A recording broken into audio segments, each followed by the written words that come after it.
I was into Bernie before it was cool. He was congressman at the time. There was a guy, Bernie Sanders, who would have beaten Donald Trump. The polls show he would have walked away with it. And the qualities I admired then are qualities I still respect a great deal. I'm with Bernie on Medicare for all. Well, first of all, let me say this. Senator Sanders is right. Bernie is speaking to a yearning that is deep and real, and he has credibility on it. We actually have worked together on a number of things, including pharmaceuticals. We actually had a vote late at night one time, Klobuchar-Sanders amendment, to bring in less. Sanders No, it was not. It was not. No one questions Bernie's authenticity on those issues.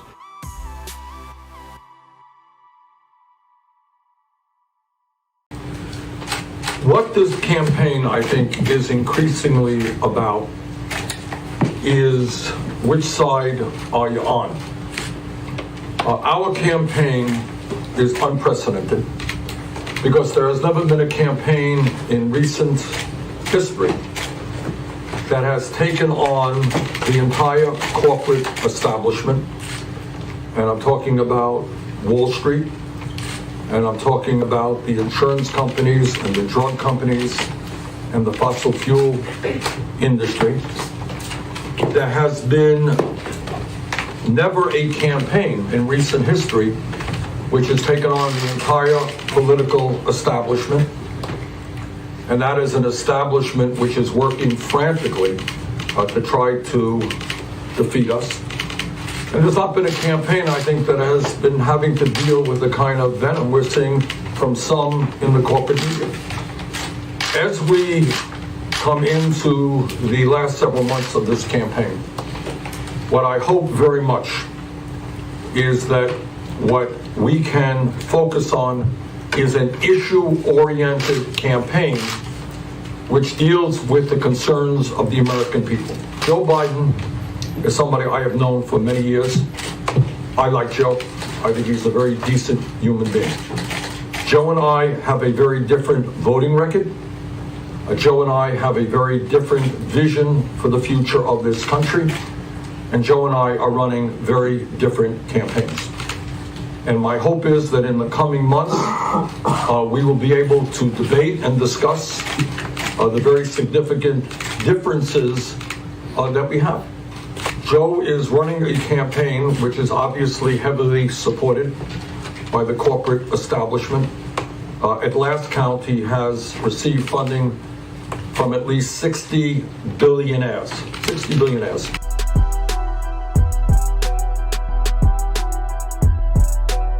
Our campaign has received more campaign contributions from more Americans, averaging $18.50 than any campaign in the history of our country at this point in time. So what does it mean when you have a campaign which is funded very significantly by the wealthy and the powerful? Does anyone seriously believe that a president backed by the corporate world is going to bring about the changes in this country that working families and the middle class and lower income people desperately need? We are going to the Midwest. I'll be in Michigan shortly. And as I think everybody knows, Michigan, Wisconsin, Indiana, Midwest in general, Minnesota, have been very hard hit by disastrous trade agreements. And Joe is going to have to explain to the people, the union workers in the Midwest, why he supported disastrous trade agreements like NAFTA and PNTR with China, which have cost this country millions of good-paying jobs, and in fact have resulted in a race to the bottom, where people are now earning lower wages. Millions of people today lost good-paying jobs in manufacturing and are now earning substantially less than they used to. I've been a union auto worker since 2008. The community has been decimated by trade deals. Only one candidate for president has consistently opposed every disastrous trade deal, and that candidate is Bernie Sanders. The banksters that have been robbing us blind and stealing our pensions and destroying our communities, they have something to worry about. This is a man of conviction, a man of integrity, a man that is going to stand up for you no matter what. That's why I personally support Bernie Sanders. Joe is going to have to explain to the American people why he voted for a Wall Street bailout, something that I vigorously opposed. Charlotte, the news of the day isn't good. The era of greed and irresponsibility on Wall Street and in Washington has led us to a perilous moment. They said they wanted to let the market run free, but instead they let it run wild. And now we're facing a financial crisis as profound as any that we've seen since the Great Depression. Neither party is completely happy with the final bill. Lawmakers have heard from thousands of voters angry about taxpayers' dollars being used to bail out Wall Street. As a person living without health care and one of nearly 47 million of us lacking health care, it horrifies me that this country will put $700 billion to pay off Wall Street, to buy toxic assets at a horrific price in a stupid way, and yet thousands and thousands of us face sickness and death, but we don't count. People who are losing their homes don't count. This current bill is an outrage. We need jobs. We need infrastructure development.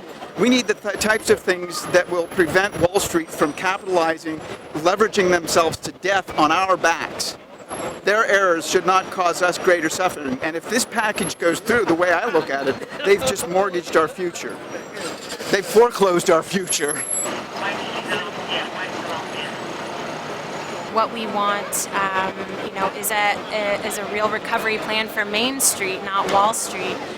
6 years we saw the same tactics used in the rush to war with Iraq. We know how well that's worked out, and we're watching we're seeing the same scare tactics from the same administration, and even from the Democratic Congress, to try and push through some sort of economic recovery plan that doesn't take into account the people of Main Street. I think people are out here today, as am I, to say that that's not good enough, and that we won't stand for billions of more for the same people that got us into this mess. Crisis! Enough!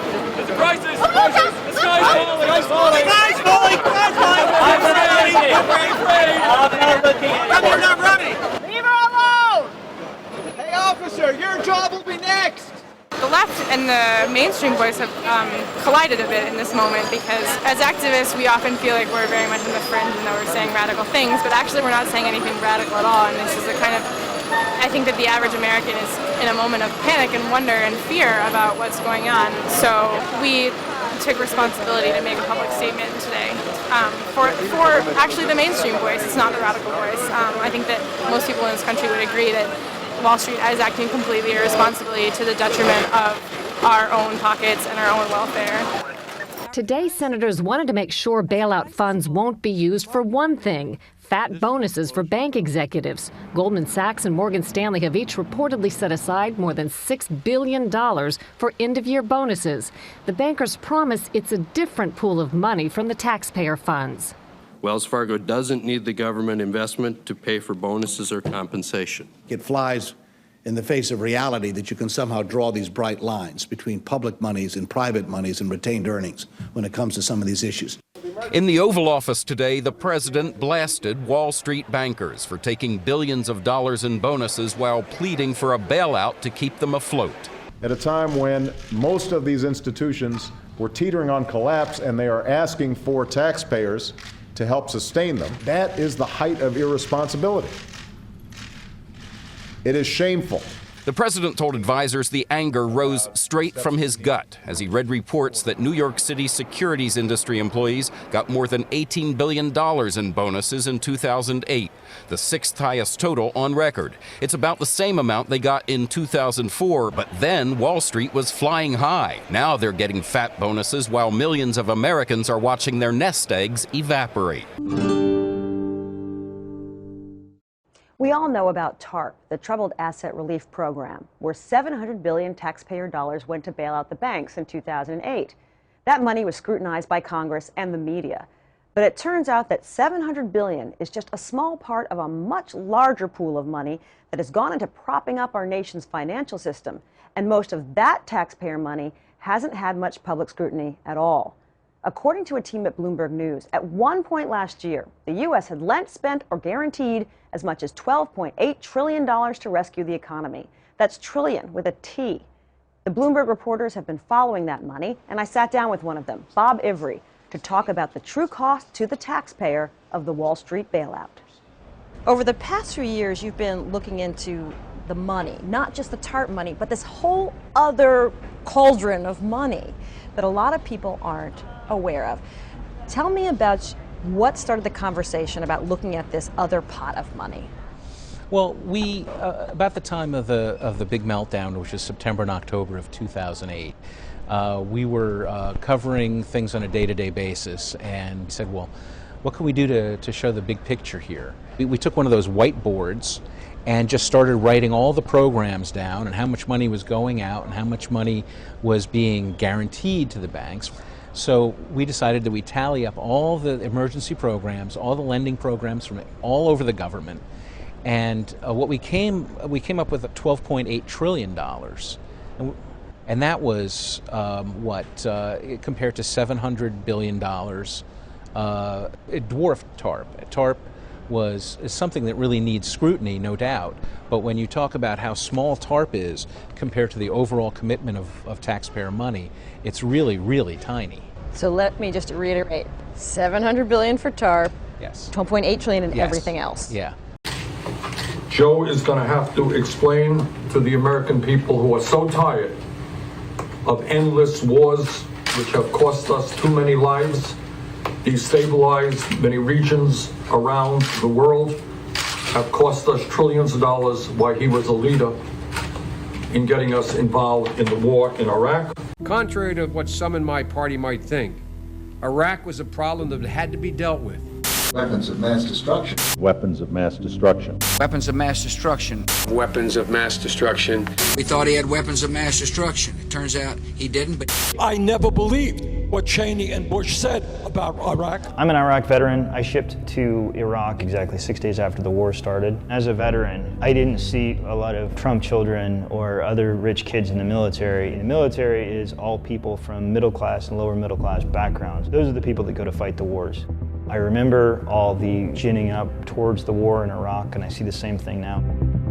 Soleimani was plotting imminent and sinister attacks on American diplomats and military personnel. We have every expectation that people not only in Iraq, but in Iran will view the American action last night as giving them freedom. Well, I support Bernie Sanders because he doesn't take money from the defense contractors. He hasn't been meeting with people to start the wars, he's been meeting with people to fight the wars. Bernie Sanders meets with working class families who have had family members who have fought in Iraq. They show him what it's like when you come back from a war. If you don't meet with those people, you don't understand that kind of hardship. Bernie Sanders is somebody who understands that these people don't want their children to go off and fight in foreign wars. I know that it is rarely the children of the billionaire class who face the agony of reckless foreign policy. It is the children of working families. I met with the mothers of the young men who lost their lives in that war. War is a horror. And it's time politicians understood that we have got to do everything humanly possible to avoid war. The Iraq War cost us roughly $2 trillion. It cost us the lives of 4,500 soldiers and 500,000 Iraqi citizens.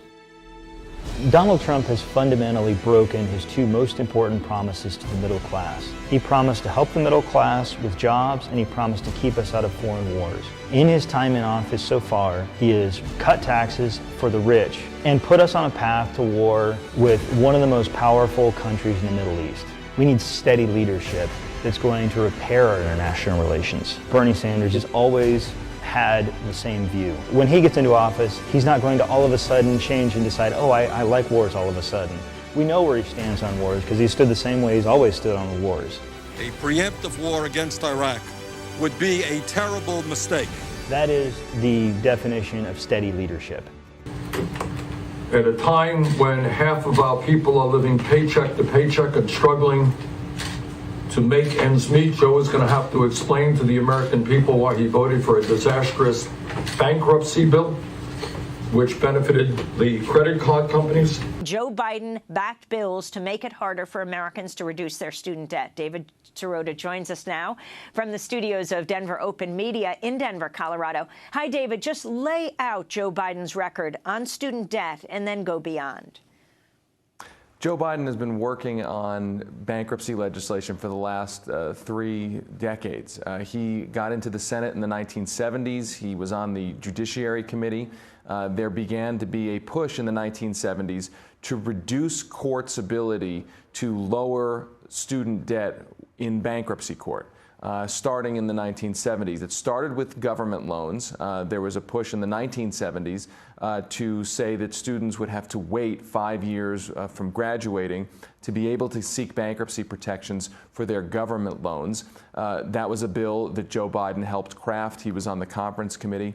There was a series of other bills through the 1980s and into the 1990s in which Joe Biden worked on the same set of issues, lengthening the amount of time students would have to wait to be able to access bankruptcy protections for educational debt.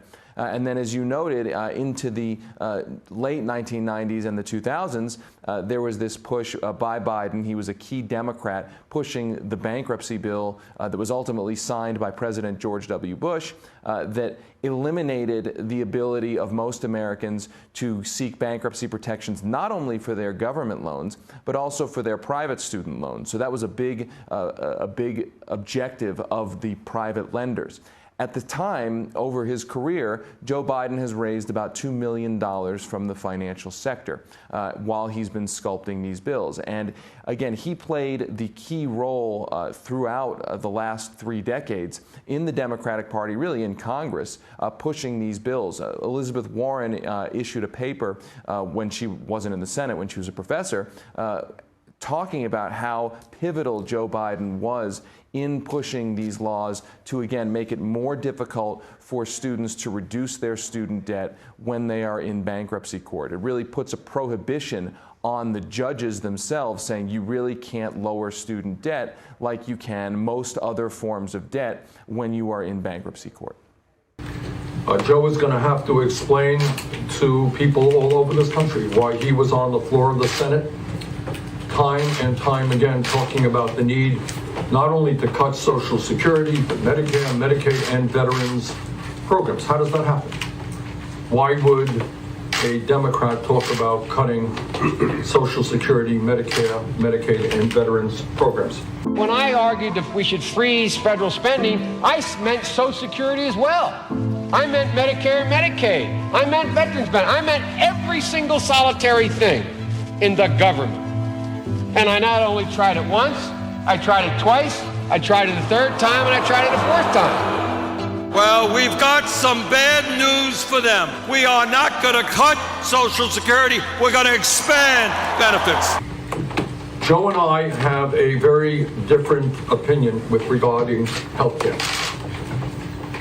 Joe essentially wants to maintain what I consider to be a dysfunctional and cruel healthcare system in which we are spending twice as much per person on healthcare as are the people of any other country, and yet we have 87 million Americans who are uninsured, underinsured, 30,000 people who are dying, and 500,000 people who go bankrupt every single year because of medically related bills. And on top of that, we pay by far, not even close, highest prices in the world for prescription drugs from an industry which is involved in collusion and price fixing.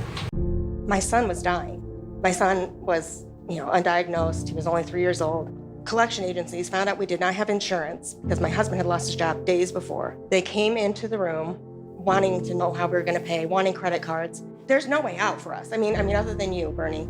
Really, you're the hope that we have. We've got to create a healthcare system that works for you and for all of us, and not just for the insurance companies. So the American people have got to understand that this is a conflict about ideas, about a record, about a vision for where we go forward. And I like Joe. Joe is a decent guy, and I do not want this campaign to degenerate into a Trump-type effort where we're attacking each other, where it's personal attacks. That is the last thing this country wants. Joe has his ideas, his record, his vision for the future. I have mine, and I look forward to a serious debate on the serious issues facing this country. And I would hope that the media will help us do that, allow that kind of debate to take place. And by the way, I would offer Joe, because I know the issue of healthcare, among many other issues, is such an enormously important issue. I would hope that instead of having a debate where we have to spend 28 seconds trying to respond to a complicated issue, maybe we could spend an hour talking about why the United States is the only major country on earth not to guarantee health care to all people through something like a Medicare for All single-payer program. Misconception, and you're hearing it here tonight, is that the ideas I'm talking about are radical. They're not. In one form or another, they exist in countries all over the world. Health care is a human right. We have the necessity, the moral imperative to address the existential threat of climate change. Other countries are doing that. We don't need more people in jail, disproportionately African American, than any other country on earth. Not a radical idea. The motto, the saying that moves me the most is from Nelson Mandela. And Mandela said, "Everything is impossible until it happens." And that means if we have the guts to stand up to powerful special interest, we're doing phenomenally well. If we can bring working people together, black and white and Latino, we can create a nation where all people have a good standard of living. And I think some of the issues that the people of Michigan are concerned about are trade. And they were devastated. They were devastated by trade agreements like NAFTA and PNTR with China, trade agreements which I vigorously opposed, which Joe Biden supported. And that is certainly one of the issues that I will be talking about. If your car's in a ditch, you don't want the driver who thinks that we should take the same path that's got us in the ditch. You want a new driver who's got a better sense of direction